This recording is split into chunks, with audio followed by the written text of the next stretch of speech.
Hi, fifth and sixth graders. I've received a ton of your guys' theme assessments and assignments, and they're looking super good.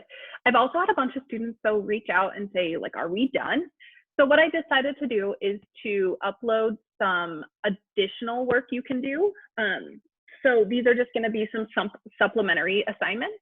I'm going to share my screen with you so you can kind of get a sense of what I'm talking about. So there's going to be 3 different assignments you can choose from. So the first one here is write a letter to Esperanza and tell her how you feel about what she's gone through. So that's going to be one of the assignments, and you don't have to fill it out on here. I'm just going to upload the question, and you guys can handwrite, you can actually write a letter, you can type it, whatever you're most comfortable with.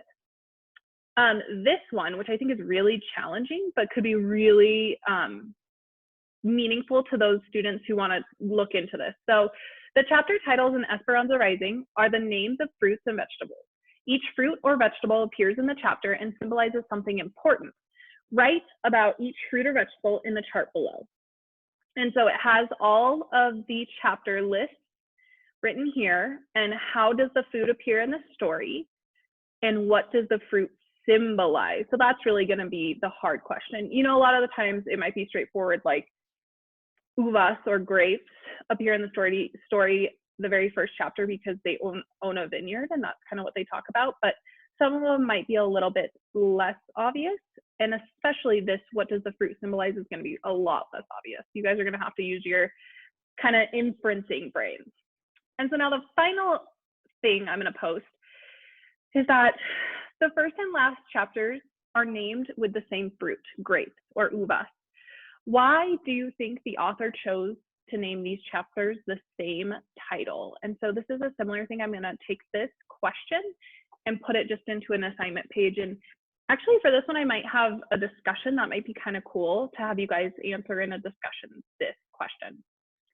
So these assignments are totally optional. They're just for students who are looking to do a little bit more and have reached out to me and are like, hey, what do we do now?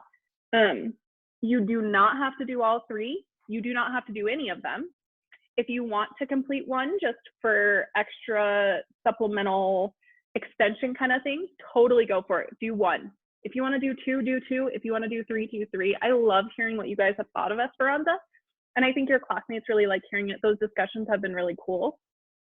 So whatever you guys want to do as far as extension, I'm going to just put it out there so you have the option. Let me know if you have any questions, but those are just totally optional. And I just think could be some really cool projects. All right, talk to you soon.